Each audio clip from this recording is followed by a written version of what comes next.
This webcast and any accompanying materials are copyrighted by the American Association for Respiratory Care. Any public display, sale, copy, or distribution of the video or materials may only be undertaken with the prior written consent of the AARC. Copyright 2015, all rights reserved. Strickland. I'm a respiratory therapist, asthma educator, and Associate Executive Director of Education at the AARC. I welcome you to today's presentation, The Respiratory Therapist's Role in Preventing Healthcare-Acquired Infections. Upon completion of this AARC webcast, participants will be able to discuss the economic burden related to healthcare-acquired infections, explain the problems with the traditional definitions for ventilator-associated pneumonia, and define the role of the respiratory therapist in the prevention of healthcare-acquired infections. I am pleased to welcome Ms. Cheryl Hoerr. Cheryl is a registered respiratory therapist, certified pulmonary function technologist, and fellow of the AARC. She is the Director of Respiratory Services at Phelps County Regional Medical Center in Rolla, Missouri. She has been active in the Missouri Society for Respiratory Care as well as with the AARC. Cheryl is a past chair of the AARC Program Committee and was inducted at AARC Congress 2014 as the AARC Management Specialty Section Chair.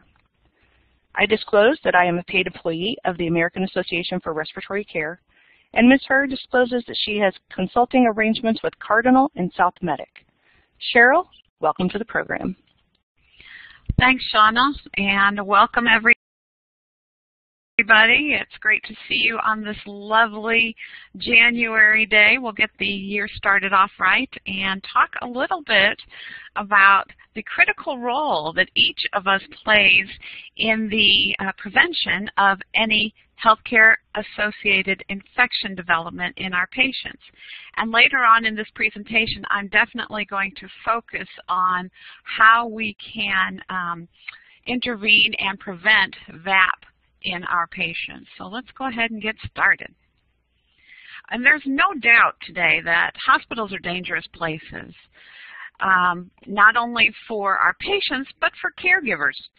There are many emerging diseases. We hear about SARS in the years past. We've been following the development of MERS.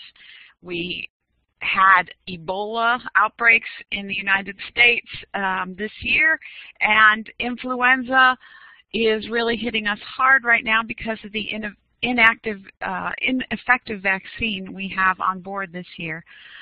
So we are all exposed, patients and healthcare workers alike. The other concern is the fact that we are now in our 7th decade of antibiotic use. And when antibiotics came on the scene in the 50s, they were touted as wonder drugs, miracles. We're never going to have problems with disease ever again. But what we have found is because of the overuse of these great tools, you know, life has a way of surviving, and bacteria especially has found a way to adapt and become resistant to our antibiotics, our miracle drugs. And now we have things like MRSA and VRE and even carbapenem-resistant Enterobacter. So it's definitely something that we're going to continue to see, and it's going to make it more difficult to keep our patients infection-free. There are estimates of our compliance with hand hygiene. You know, we're healthcare workers. We see bad effects of infection every day, and yet only 50% of us are adequately washing our hands, and that's a number that was printed in the Clinical Infectious Disease Journal in 2000. It's a little bit old. I couldn't find anything more current as far as that number. But they sampled about 41% of healthcare workers before patient care and after, and those healthcare workers were contaminated with VRE. So that's a scary thing for us and something we need to work more diligently on in our units. Finally, Joint Commission continues to tell us that we are not good at communication in our teams. 60% of sentinel events reported to them have ineffective communication as a root cause. Ineffective communication has been in the top 3 root causes of sentinel events since they began keeping track of these things. And 75% of those sentinel events that have communication deficits as a root cause lead to the patient's death. So we definitely have issues and have to address a wide variety of problems when we're talking about infection in the hospital. So, why are hospital-acquired conditions such a big deal? You know, when I started, and that was a long time ago, most of you probably weren't born yet, it was just a given that patients came in the hospital and that sometimes they developed a new infection that they didn't have upon admission. That's just the way it was.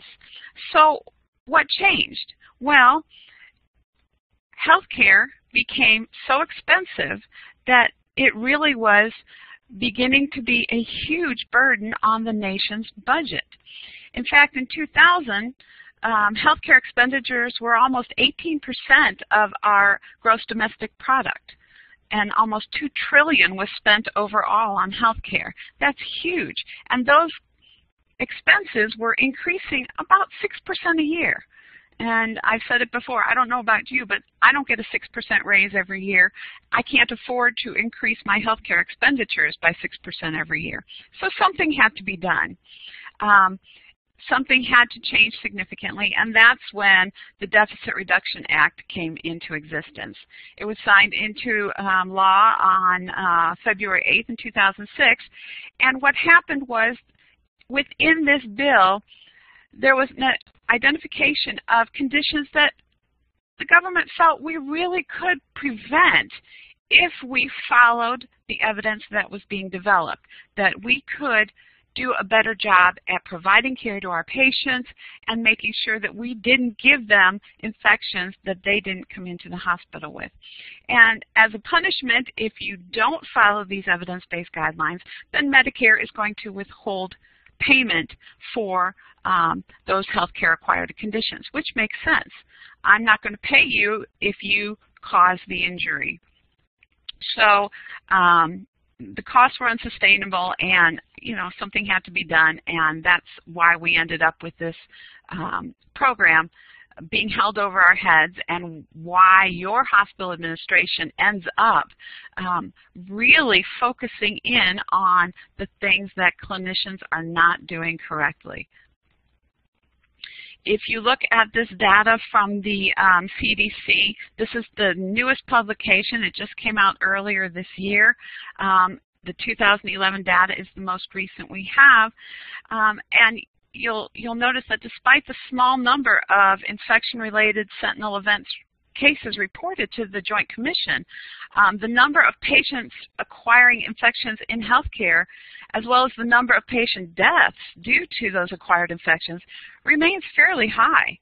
The CDC Healthcare Associated Infection Prevalence Study here provides us with an updated national estimate, and it's only an estimate, of the overall problem of healthcare-associated infections throughout the United States. You'll notice that there was an estimated 722,000 healthcare-associated infections in acute care hospitals in 2011. Based on a large sample of U.S. acute care hospitals, the survey found that on any given day, about 1 in 25 hospital patients has at least one healthcare-associated infection. That's about 4%. So I brought that down to my hospital. On average, we have a daily census of about 150 patients. And for us, that means approximately 6 of those patients are sick because of something that we actually did wrong when we're providing care to them. 6 patients that have a chance, an increased chance of dying because we were not better at our jobs. The CDC said approximately 10% of those patients with healthcare-associated infections die during their hospitalizations. So more than half of all healthcare-associated infections occurred outside of the intensive care unit and required transfer into the ICU. So it is something that we need to really pay attention to and have a high suspicion when something changes in that clinical picture for your patient. So when we're talking about preventing these healthcare-associated infections, there are usually two approaches that hospitals take. There's a vertical approach and a horizontal approach. I'm not going to read these to you. You can read them for yourself. But the vertical approach is more of a targeted approach. And both of these approaches should be familiar to you. They're practiced very, very extensively throughout acute care hospitals. The targeted approach is, the targeted vertical approach is usually put in place when you have an identified pathogen that's running rampant in a unit or your hospital. One of the situations that I can think of several years ago, we had an outbreak of C. diff. And so we knew it was C. diff, we had identified that pathogen, and we put very specific preventions and reduction strategies in place within the unit that was having the problem in an effort to eradicate it and to bring our C. diff infections back into line with what they had been prior to the outbreak. So that's a very targeted approach. A horizontal approach is something that you're working with every day. It's a generalized approach that all clinicians should be aware of, just to reduce the overall risk of transmitting an infectious pathogen to a patient who didn't have that pathogen on board to begin with. You know, washing your hands, making sure that you're using as little equipment as possible, especially invasive equipment, making sure that you're using the right antibiotic. You know, when I go to our infection prevention committee meetings, they pass out lists of the infections they've identified in our lab and the antibiotics that those infections have been sensitive to. And each hospital has this list because each hospital has a different pool of organisms and infectious pathogens that they need to concentrate on, and which antimicrobials work best on their specific pathogens in their environment. Now, these approaches are not mutually exclusive. They can both be used at the same time. And most infection control experts feel that the horizontal approach is probably the best approach in the absence of an organism-specific epidemic. So they're practiced, the horizontal is practiced all the time, and you implement that vertical approach as necessary when an outbreak is identified.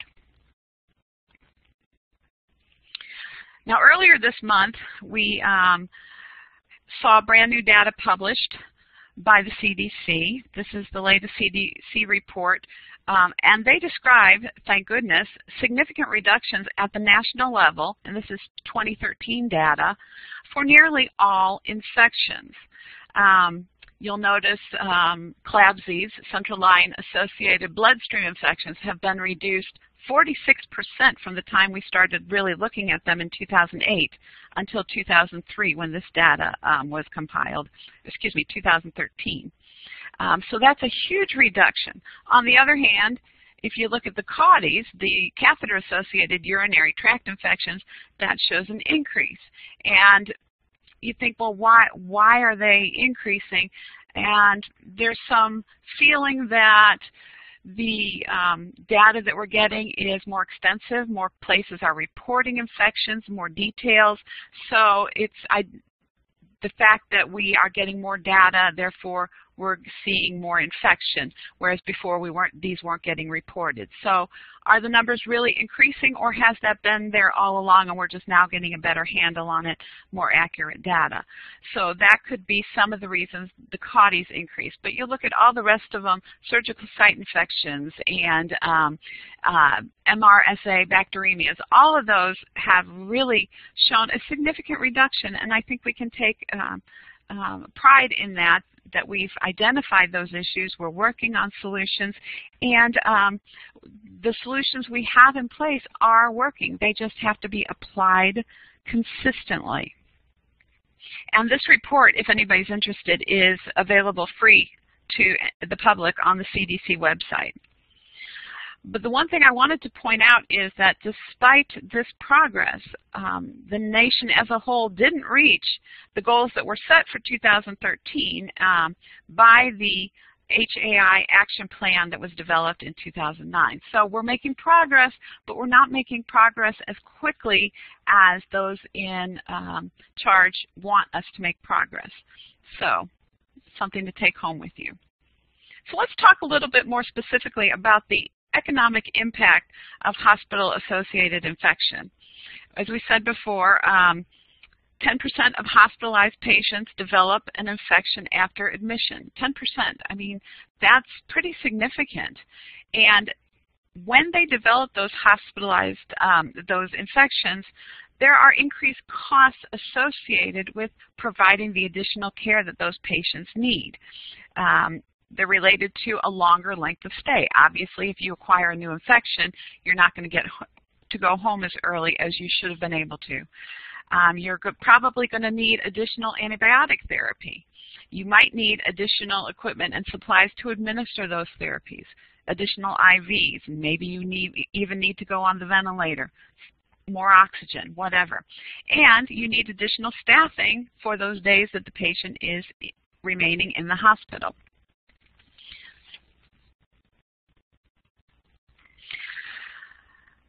This data about specific dollars and percentages was from a 2013 meta-analysis of all hospital-associated infections across acute care in the United States. And as you can see, CLABSI, central line-associated bloodstream infections, are the most costly in terms of per case costs. On the other hand, surgical site infections account for 33.7% of overall infection, and they ended up contributing the most to overall costs of hospital-associated infections. But you'll notice that VAP is running a close second. So even though each individual case of VAP is not as expensive as a CLABSI, they still have, the VAPs still account for more cost related to caring for these patients who acquire a VAP. So total annual cost, $9.8 billion, is a significant expense to our healthcare budget across the nation. And this is why Congress and CMS are looking at ways we can reduce this. If they had an additional $9.8 billion to spend on other programs that would actually help people instead of just taking care of additional injury, that would be something that would be wonderful.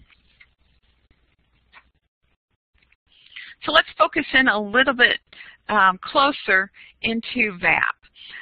Depending on which study you look at, VAP has some significant negative impact on the care that's being provided to these patients. They end up spending longer time in the ICU, depending on which study, as I said, 4 to 10 days longer than a patient who does not develop VAP. And you know how expensive a day in the ICU is, so you can imagine the increased costs. They end up spending a longer time on a ventilator, anywhere from 6 to 11 days. And that's assuming that they don't get worse and actually die. As we know, 10% of those patients die from their hospital-acquired infections. So 6 to 11 days, so they're in the ICU longer, that's expensive. On the vent longer, that's expensive. And it increases the cost of their care anywhere from $36,000 to $44,000 per case. So, you know, the number that's usually batted around is $40,000 per VAP as a ballpark figure to figure out if you've had, so if you've had 2 patients with VAP this month, That's $80,000 of non-reimbursed care that your hospital had to provide to this patient to get them well again. And I say non-reimbursed. Remember, CMS is not going to be paying for any injury that we cause that patient. In addition to an economic impact, there's also a clinical impact of ventilator-associated pneumonia infections.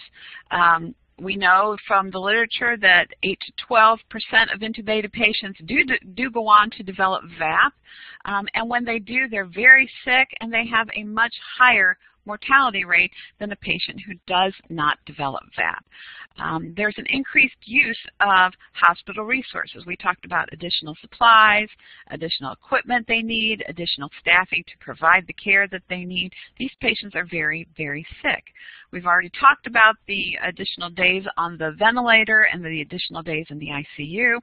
And the other thing that we need to be keeping in the forefront of our brains is the fact that these patients are using more antibiotics, contributing to greater resistance on the part of these pathogens and contributing to the whole rise of the superbugs. And I'm not going to get into that, but you've all seen the coverage. This is becoming a very hot topic, not only within healthcare, but in the general public.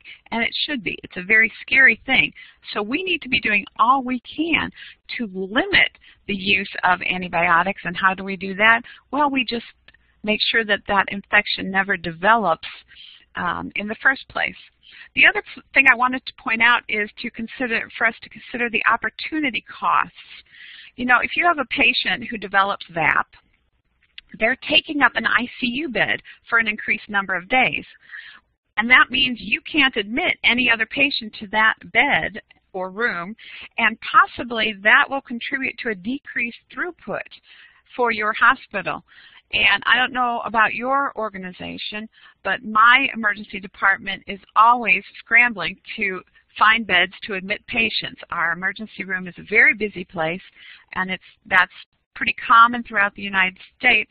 So if you slow down the rate at which they can process those patients, diagnose them, and get them admitted into the bed, it just backs the whole system up. You have patients waiting in the waiting room longer, becoming dissatisfied, rating you low, and that can contribute to a lower reimbursement rate. Vicious circle. So you want to pay attention to that. So how does VAP really develop? Well, there are multiple theories about how VAPs actually occur, but they all agree on one point, that VAP is a result of a colonization of the lower respiratory tract by a foreign pathogen. And whether it is caused by oral secretions collecting above a cuff and then migrating through those microfissures to below the cuff, whether it's an aspiration of gastric contents that's introducing foreign bacteria into the lung, whether it's a development of biofilms on that endotracheal tube, and we've seen lately some devices that are starting to be targeted to scraping those biofilms off of those tubes, whether it's a break in a closed ventilator circuit. These have all been proposed as the origin of VAP, and truthfully, it's probably a combination of all of them, and possibly additional theories that we have not proposed yet. But these seem to be the most accepted, most common, most likely causes of VAP. The incidence of VAP, it's relatively hard to determine, and if you try and nail it down previous to this, somebody said it was like nailing Jell-O to the wall, because the definitions were so subjective and nonspecific, and they had a substantial inter-observer of variability. It really depended on who was looking at the data, who was interpreting the X-ray, whether it was a VAP or not. Misra and Kaplan stated it really well. They said that the definition lacked objectivity and reproducibility, and if everybody's using a different standard, it's really hard to benchmark, because I might say yes, you might say no, and there you go. So we came to realize that we needed a better definition, a more specific definition that would help us get to a place where we could benchmark different organizations against each other. We now have ventilator-associated events, VAE. That's the top of the umbrella, if you will. I'm going to go very much into detail on how you get from a VAE, a ventilator-associated event, to a ventilator-associated pneumonia. This definition, this tiered approach, is meant to overcome that non-objective surveillance that we've had in the past, and to really broaden our focus from just looking at pneumonia to looking at all the different causes and complications that can arise when a patient is on mechanical ventilation. Now, you'll hear a lot of people say, well, you know, we have 0 VAPs. And I've heard Dr. Coliff talk about this. He said, you know, there's probably no such thing as a 0 VAP rate. And even if there was, is that due to improved care, or is it due to a stricter application of subjective surveillance criteria? Improvements in reported VAP rates at this point don't reliably correlate with improvements in outcomes. So there's a disconnect. And that was another reason why this tiered approach to all ventilator-associated events was put into place. So let's look at this a little bit more in depth. The ventilator-associated event framework, as I said, is a tiered approach. 3 tiers. You start at the top and you work your way down. Each tier gets more specific and brings you closer to a fairly objective definition of VAP. Ventilator-associated conditions, we're going to talk about those, what those are. That's your top tier. That is looking at everything that could go wrong with your ventilator. Once that's in place, you drop down to the next tier, the IVAC, the infection-related ventilator-associated complication, and then from there you can go on to determine if you do in fact have a possible or probable VAP. If you want to think about it, Sean and I were talking about before the broadcast, and if you want to think about it similar to the program we put in place a few years ago with QRTs. You know, we have codes, and now we have QRTs, quick response teams is what we call them, rapid response teams, whatever you call them in your organization. The idea was to not let a patient get all the way to a code condition. You wanted to be able to pick up on those early warning signs and intervene earlier so that the patient did not progress down that bad path and code. This same thinking is behind this framework.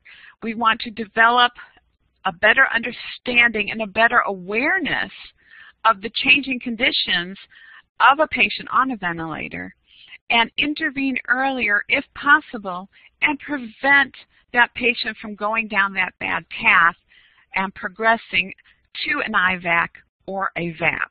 So if you think about it that way, it's a little bit easier to remember and understand.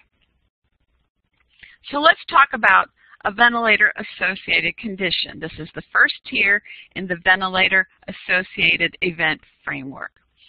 So basically, in order to say somebody has a ventilator-associated condition, you have to have a stable baseline for at least 2 days, 2 or more days of stable or decreasing daily minimum PEEP or FiO2 values.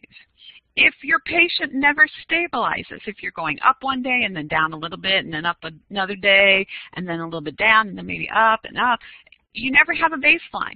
So you never even get past this tier.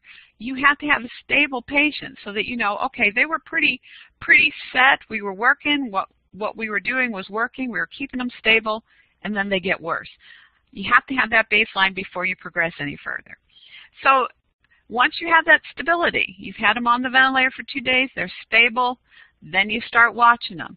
And if they develop those early warning signs of worsening oxygenation, which you see listed there, your PEEP increases to a daily minimum of 3 or more above where they were at baseline, or their FiO2 increases greater or more than 20% above baseline.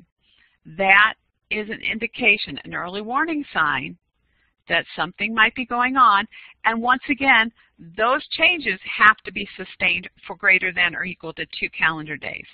If all those conditions are met, then your patient has a VAC, a ventilator-associated condition, and you are headed down a very dark road. So, let's talk about the next step down this scary road. Once you have a VAC, a ventilator-associated condition, you're going to start watching for an IVAC, an infection-related ventilator-associated complication. The C changes from a condition to an infectious complication. And you're looking for those indicators of infection. And once again, you don't look at any of this until you definitely have a VAC present. So then you're looking to see, is their temperature stable or is it decreasing or increasing, both signs of infection? Or are their white blood cells changing? Are they decreasing significantly or increasing above 12,000 cells per millimeter? So you basically know that there's an infection, and to treat that infection, you start a new antibiotic, 1 or more, and you continue that new antibiotic for greater than or equal to 4 days. Now, they may have already been on an antibiotic, but this new infection, this new IVAC, requires an additional antibiotic started to combat the infection that they've developed.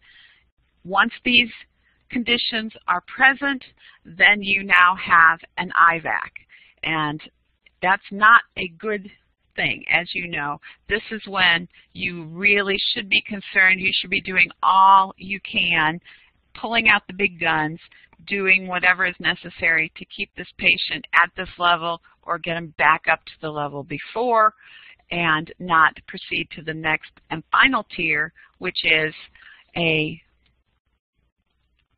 possible or probable VAP. Now, you can't get to this tier until you've gone through the ventilator-associated condition and the infection-related ventilator-associated complication tiers. But once you're through both of those tiers and the IVAC is present, then you go on to determine, is it a possible or probable VAP? Possible VAP means that there's a gram stain evidence of purulent secretions, or there's a pathogenic pulmonary culture. Probable VAP means that there is definite evidence on the gram stain of purulence, and there's quantitative or semi-quantitative growth of a pathogenic organism beyond your specified thresholds for your organization. So if any of those conditions occur, then you've got a VAP, and you're going to get dinged. So I did want to share some other information about this condition, fun facts to share, as it were. These definitions were developed for use with adults only. There is not any set standard data for children. More study is definitely needed in order to adapt these standards to peds and neonates. So these standards that we're talking about are strictly for use in the adult population. The standards for VAC and IVAC, ventilator-associated condition and infectious ventilator-associated complication, were developed to be reported publicly.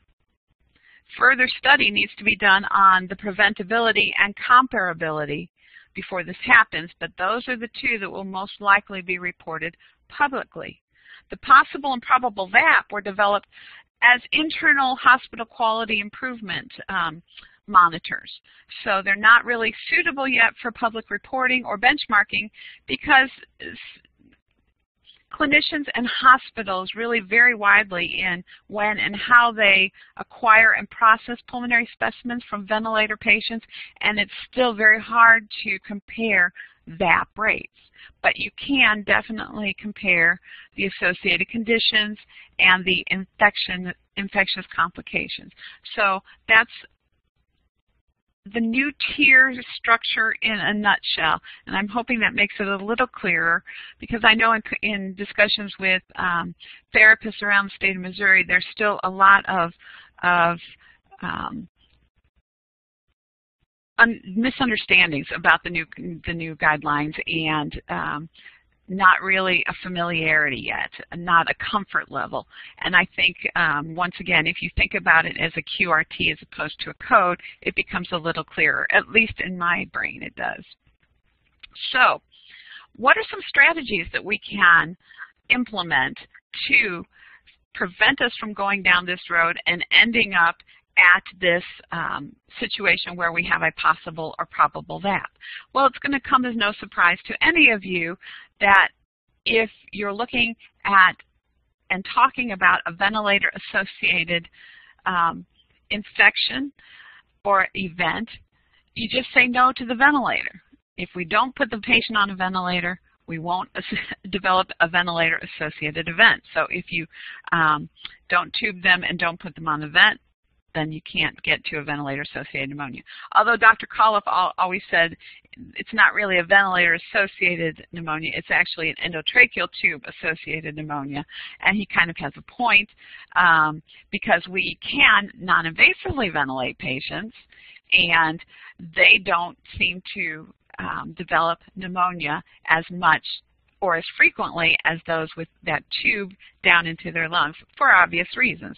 We're leaving all of their normal protective anatomic structures alone, and they're able, hopefully, to take care of their own airway. So if you don't intubate, if you use non-invasive, you're better off.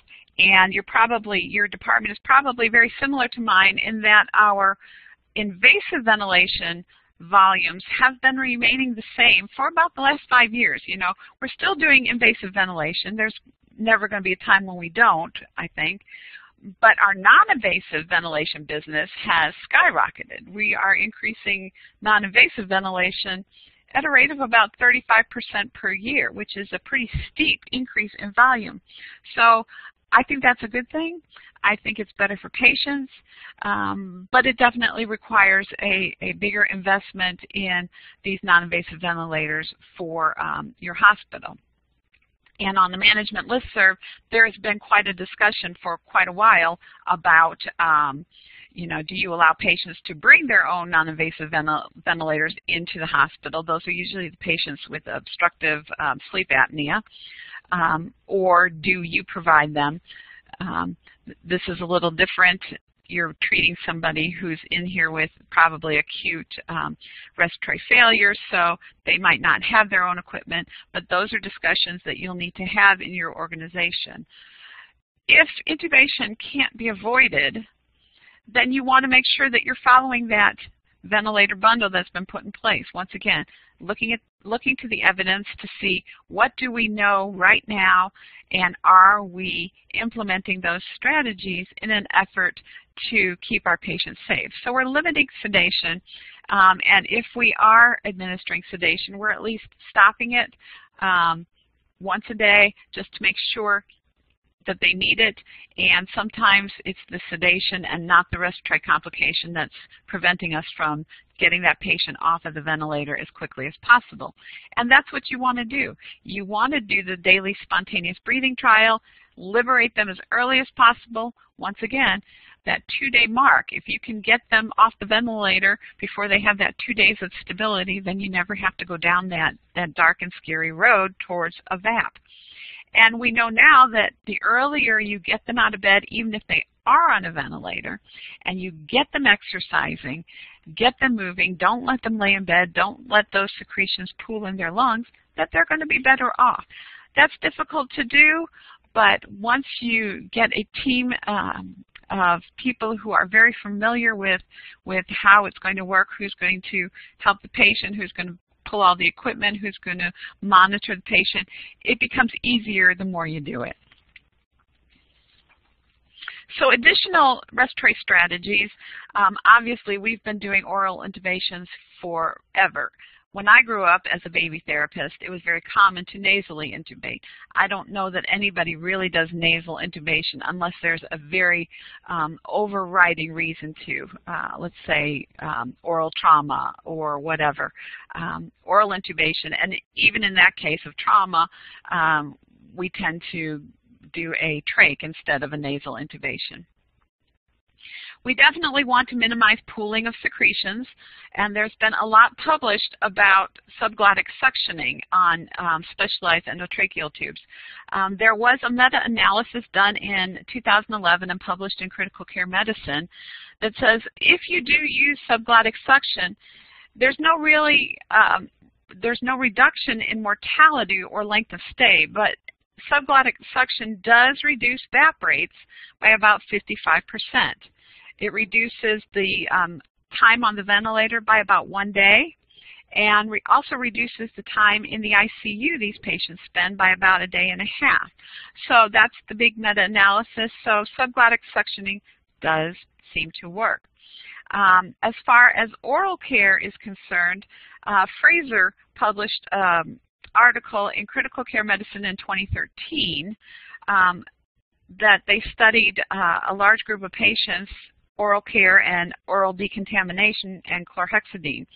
And what they found was using the chlorhexidine to decontaminate the oral cavity was more effective in the prevention of VAP for trauma and cardiac surgery patients. They saw about a 40% reduction in VAP. If you were not a trauma patient and hadn't had cardiac surgery, your benefit in terms of reducing VAP was a little bit smaller, but they still saw a 10 to 30% reduction, which I think is significant when you consider the cost, both clinical and economic. On the other hand, there was no difference in mortality or vent length of stay or ICU, but you didn't develop those infections. Obviously, elevating the head of the bed is what we all practice as part of the ventilator bundle.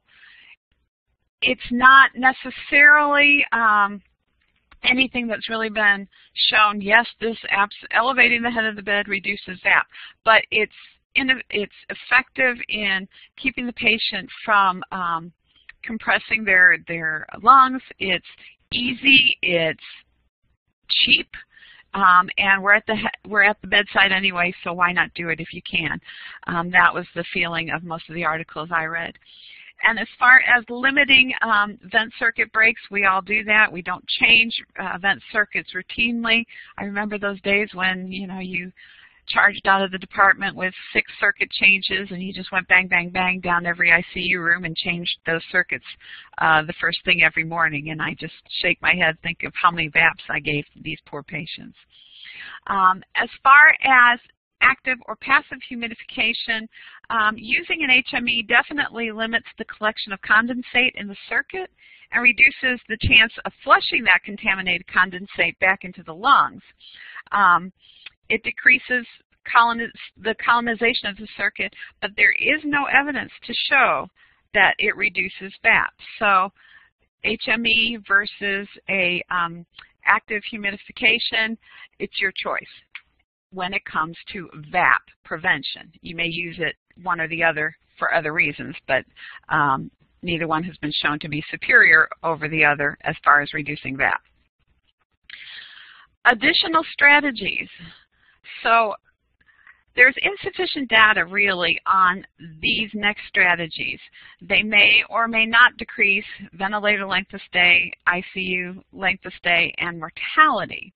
But there's been some idea of using topical antibiotics, mostly in Europe, is where they're doing this, to decontaminate the oropharynx instead of the chlorhexidine, and maybe using some prophylactic probiotics. We hear a lot of talk these days about how good probiotics for you, and somebody's saying, well, why don't we use it on these patients, and maybe it'll boost their immune system. Well, decontamination of the oropharynx with topical antibiotics, some people are concerned that this strategy is not good because it could increase the risk of resistant organisms. And once again, we don't really want to encourage that. There was a decrease in mortality rate by about 14 to 17% in a trial in the Netherlands. But that was really the only place I could see that published some positive data. So I wouldn't recommend using topical antibiotics in the oropharynx. As far as the probiotics, it does have a positive impact on ICU length of stay in 2 out of 3 studies, but there's really no impact on mortality. And there is a concern regarding aerosolized transmission of probiotics, because when they measured the overall ICU environment, they found more probiotics floating around in the air throughout the entire unit, and that's probably not a good thing for everybody to be inhaling. And there is limited evidence regarding the ultra-thin cuffs, automated cuff pressure control, and mechanical toothbrushing. There's just not enough info developed yet to say yes or no when it comes to these strategies reducing VAP, but they do hold some hope that they may contribute to our arsenal of strategies that can reduce VAP. The things that are not really recommended for routine VAP prevention, and some of these might be a surprise, such as a silver-coated tube or prone positioning or closed system suctioning. These all may lower VAP rates, but good quality evidence is out there to suggest that they really don't have any impact on your ventilator length of stay, your overall length of stay, or mortality. So they're not really generally recommended for VAP prevention. You may choose to use them for other reasons, but if you're thinking VAP prevention strategies, these things probably wouldn't be the first things that come to mind. You're going to put other things that we've already talked about into place first, and then maybe as additional strategies, consider these if your patient isn't showing any signs of improvement. So the IHI, the Institute for Healthcare Improvement, has posted their suggestions for reducing healthcare-associated infections, and it shouldn't be of any surprise to anyone, because these are basically the horizontal approaches we talked about earlier. Making sure that you detect people who have infections or have had infections in the past and could potentially be carriers. Rigorous isolation. If you know someone has a infection or is a carrier, making sure that your workers are following appropriate hand hygiene, making sure you disinfect the environment and the equipment thoroughly and appropriate. I mean, is that a surprise to anybody? I hope it's not. We follow this type of a suggestion every day. But what I wanted to point out is that quote below. The key to preventing transmission is highly reliable practice of all components.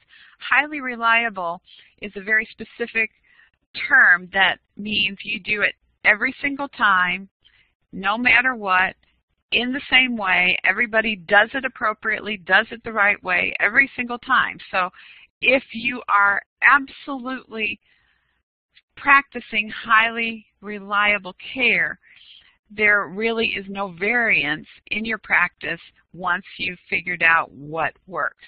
And I don't think we're there yet. They said, I love this quote, rates of compliance that greatly exceed current practice in most healthcare settings. And I agree, you know, with the best of intentions, we slip. We get in a hurry. We're overburdened. We have too much on our minds and we forget something. So that highly reliable practice is extremely difficult to get to. But it should be on our mind. We should be trying to get to that. That's that whole getting to zero, getting to Gemba if you're into Six Sigma practice. So the idea is to continue to educate patients and family and caregivers and aggressively follow these suggestions. Hand washing, hand washing, hand washing. We know that only 50% of us are doing what's required. I'm not going to go into real big detail. Making sure that you're following the CDC recommendations regarding, your nails and your intact skin, and when you actually decontaminate and how you decontaminate. Are you washing with soap and water? Are you using the foam in, foam out, the gel? Are you keeping your hands in good shape? And are you practicing hand hygiene at the appropriate moments? This is really hard to do if you've ever studied it. We actually follow people around and coach them, and there are times when a caregiver goes into a patient's room and they'll end up needing to wash their hand 5 or 6 times for one patient visit if you are practicing that highly reliable care, and that's really hard to do. Here at our organization, we have a fun day every year. We get a black light and we scan everybody's hands as they're going into the cafeteria for lunch, and supposedly have washed their hands prior to that. And it's amazing what is left on your hands, amazing and very scary. So basically, healthcare-acquired infections are costly in terms of clinical results, in terms of economic results, in terms of pain and suffering, and we need to do everything we can to prevent them. We need to know what the new classification criteria are so we can intervene early and don't end up at that lower tier with a ventilator-associated pneumonia. And we need to make sure that we are there. We are a frontline defense for reducing these hospital-acquired infections, and we need to know which strategies are effective, which are not, and practice that highly reliable care. Simple steps, just done consistently and correctly. That's what we need to do. Very simple, right? And that's really all I have to say today. I hope you got some benefit. Cheryl, we have been having a fabulous conversation over in the chat room, and a lot of really good questions, so I'm going to try to get to all of them because they're all so really, really good. First off, and this is in chronological order with your presentation, so we'll go way back to the beginning, and you were talking about flu, among other things. But one of the questions is about flu, and has it drifted, or do we think it will drift with a decreased herd immunity? I've read some articles on that. At any given time, a vaccine is not completely effective, and the less people getting vaccinated, there's that whole group who don't believe in vaccines. So you have the people who get the vaccine, but it's not always completely effective, and then you get the group that doesn't get the vaccine. So they contribute to basically opening the door to an outbreak, whether it's flu or whether it's measles like at Walt Disney. So as I said, if you've got that infection, it gives that infection and that pathogen a chance to basically morph, to adapt, and to spread. So, I don't know if that answered that question. We'll let the person who typed that in give us a thumbs up if he has got the information there, and we'll go on to the next question. Are you aware of initiatives to monitor healthcare workers and who are going into patient rooms by having them scan hand sanitizers to verify that they have used the sanitation and their hands are clean? We use the standard, watching people, secret shoppers, that type of thing. Most people are very compliant if they know they're being watched. And I know there's some new technology out there that will kind of like the beepers at the doors of the retail establishments. If you don't push the button and wash your hands and try and go past the door, then it beeps or something. I haven't seen that in practice. I really haven't seen a whole lot of information other than to see that there are places working on it. Considering that we only really wash our hands as we should 50% of the time, I think something needs to be done that will encourage us or force us to do that. And I don't think it's on purpose. I think it's just we forget we're human. Mistakes made. Thank you very much. We had a couple of questions pop up about the high-low ET tube and the role of continuous cuff inflation, but you had answered those for us, so we really appreciate you talking about those two very specific pieces. One of the comments from an audience member is that because of the new guidelines for worsening oxygenation, he's finding that the physicians are more afraid of PEEP, which is becoming a double-edged sword. Treats the shunt, but often triggers VAE issues. Do you have any thoughts on that? Oh, gee. I understand those concerns. On the other hand, when you look at your patient, if they're, you know, it's kind of the double-edged sword. You know, you have to use PEEP in order to clinically treat that patient, but on the other hand, you do have the complications that could result as arise as a result of using it. So I think that's so much individual practice. I'm not really sure that we could answer that here, that I can answer it here. That sounds fair. There are two questions on this next topic, so I'm going to try to ask them together.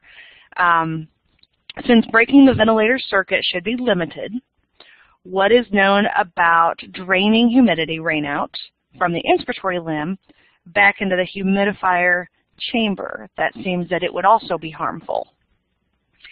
So that condensate we consider contaminated, and you're draining it back into a reservoir where the pathogens in that condensate could continue to reproduce and possibly reach the patient's lower respiratory tract and start that negative cascade. So that's why we've always said don't do it. It's what I have read, and I'm coming up with a blank to say where I read it, was basically you want to limit your circuit breaks, but in that case, you definitely want to not drain it into that reservoir. So if you have to put a drainage jar that you can that's spring-loaded and you can drain periodically. We used to have those in the old days. Drain periodically with the spring-loaded protection, keeping the circuit intact. That's your optimal route. On the other hand, if you have a lot of condensate and obviously it's contaminated, adjust your humidifier to reduce that if possible. You might want to consider changing that circuit. You know, visible contamination is one of the criteria that says that's when you really should change that circuit. So. Thank you very much. The other part of that question was what kind of studies do we have out there? And while Cheryl was talking after that question came in, I did a quick search in respiratory care and found a study in 2007, the October issue of 2007 by Rich Branson, that was addressing a lot of different things, and condensation and contamination of the humidifiers was one of those. The next question that I have is, are there studies that indicate that the CASS systems become occluded and non-effective? Are you aware of any of those? I am not aware of any of those. Okay. And then the last question we have... A good research project for somebody. And then the last question that I have is closed system suctioning. Is there any evidence that they should be changed more frequently? No. Short and sweet, no. In fact, one of the articles I came across during my research for this presentation said actually closed system suction, inline suction, whatever, really there's no evidence one way or another that it prevents VAP. So it's like really, you're going to go back to open suction and keep opening the circuit and all of that? I think obviously we all prefer the closed circuit. It just intuitively makes sense, but there's really no evidence out there to say yes. In fact, it was on my list of things that that really aren't suggested for the prevention of VAP, but on the other hand, you don't want to not use them and cause VAP. You see what I'm saying? You understand? Absolutely. Yeah. Cheryl, thank you again for joining us today. This has been a fantastic presentation. Well, thank you for the invite. I appreciate it, and I hope people enjoyed it. For those of you watching this as a live presentation, please stay with us during the next brief pause for instructions on how to obtain your CRCE contact hour. If you are watching this program as an archive, this concludes our presentation.